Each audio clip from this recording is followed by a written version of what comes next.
bersama saya dan Dr. Rian Reza Putra. Dr. Rian Reza Putra, rasanya dari apa yang tadi dokter sampaikan itu semakin kita pahami betul, wah ternyata memang menakutkan virus ini.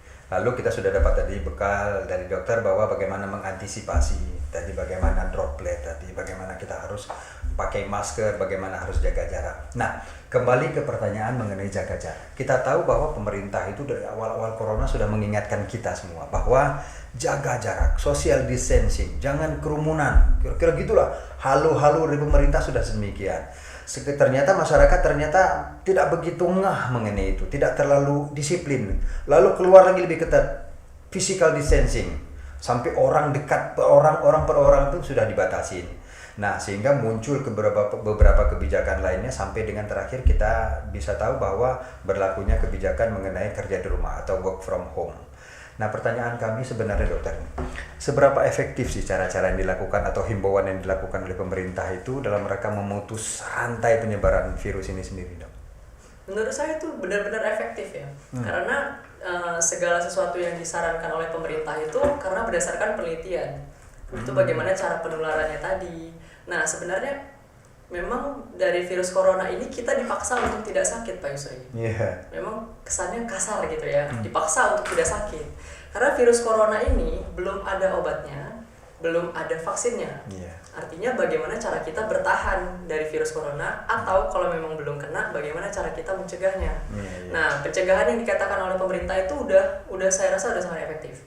Pakai masker, social distancing, cuci tangan, kemudian work from home, kemudian meningkatkan sistem imun, itu udah cukup efektif. Nah, kembali ke ini sebelum dokter lanjut ke saya yang sangat tertarik mengenai tadi bagaimana tubuh kita nggak bisa kita tahu seseorang sudah terinfeksi atau tidak.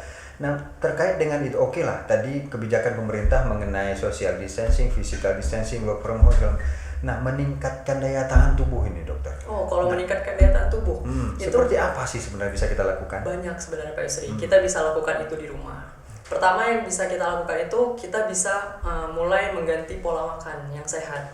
Pola makan yang sehat itu bisa dilebih banyakkan makan buah-buahan dan sayur-sayuran. Karena itu yang membantu sistem imun kita meningkat. Yeah. Kemudian untuk bagi... Jadi bukan banyak makan daging ya? Bukan. Banyak makan-makan yang mengandung vitamin dan mineral. Oke. Itu banyak kita dapat di buah-buahan, sayur-sayuran. Kemudian kita juga bisa kalau misalnya hindari rokok dan alkohol. Itu yang seru. Iya, karena rokok dan alkohol ini benar-benar membuat sistem imun turun biasanya. Bisa menyebabkan penyakit-penyakit saluran nafas lainnya. Tapi ada loh anekdot yang tercetar di luar, dokter. Ini joke aja nih. Katanya begitu kita isap rokok, asap di situ membunuh kuman yang ada di saluran pernapasan. Itu gimana? Hoax ya, Pak. Itu hoax.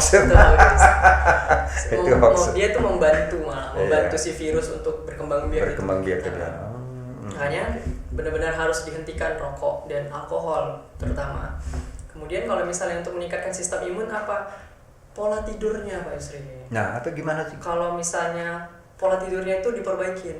Kayak yang suka begadang, itu kurangin begadangnya. Orang dewasa itu harus tidur minimal tuh 8 jam.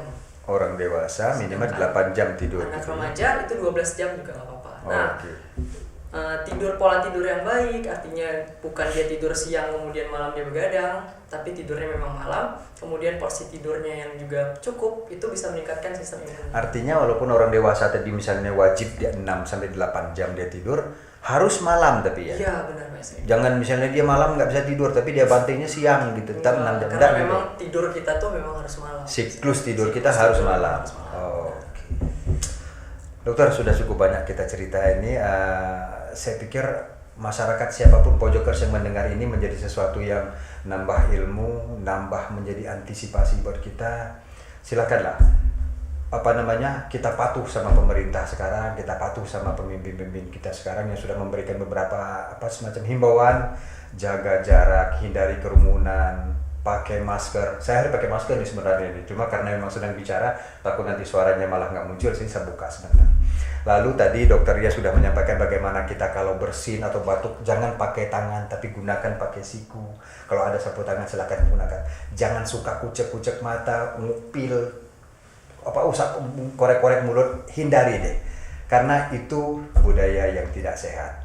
Tadi dokter sudah mengatakan di terakhir, dokter Ria sekali lagi terima kasih bahwa pola untuk menjaga imun tubuh kita adalah pola makan, pola istirahat itu harus benar-benar menjadi semacam tekad bagi kita bahwa oke, kita beralih sekarang makan sayur, makan buah lebih banyak, istirahat yang cukup. Tadi dikatakan bahwa dewasa itu minimal 6-8 jam, kalau masih remaja oke lah bisa sampai 10-12 jam dokter ya. Sekali lagi dokter, terima kasih banyak.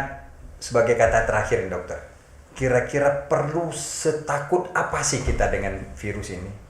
Kalau misalnya takut, ya kita memang harus takut. Karena kalau misalnya kita lihat dari ininya, kita juga belum ada vaksin dan pengobatannya. Jadi obatnya nggak ada. Kalau sudah orang kena ini artinya ada nggak kemungkinan 50-50 ini? 50 hidup, 50 meninggal? Oh enggak Pak Isri, justru sebenarnya di virus corona ini tingkat kematiannya itu rendah. Nah, untuk dunia itu cuma sekitar 2,1% yang 2,1% yang meninggal. Tapi kenapa kenyataan yang kita lihat sekarang kok banyak gitu? Atau karena memang penanganannya lambat? Ya mungkin itu Pak Isri, penanganannya yang lambat atau mungkin dari bidang kesehatannya juga yang mungkin kurang. Okay. Sama mungkin ada yang nggak jujur.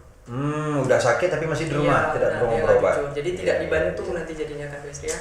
Nah itu dia Pojokers, kalau Anda sakit singkirkan dulu apakah itu corona atau tidak. Tapi kalau sudah ada muncul gejala tadi batuk, udah ada meriang, coba deh ke dokter, konsultasikan ke dokter. Dokter sekali lagi terima kasih banyak, kita bincang-bincang hari ini, mudah-mudahan bincang-bincang sehat dan bisa di Pojokers bisa merasakan manfaatnya. Tetap kita komit, stay at home, tapi tetap kreativitas. Terima kasih Pojokers, sampai jumpa lagi di episode berikutnya. Salam Pojokers.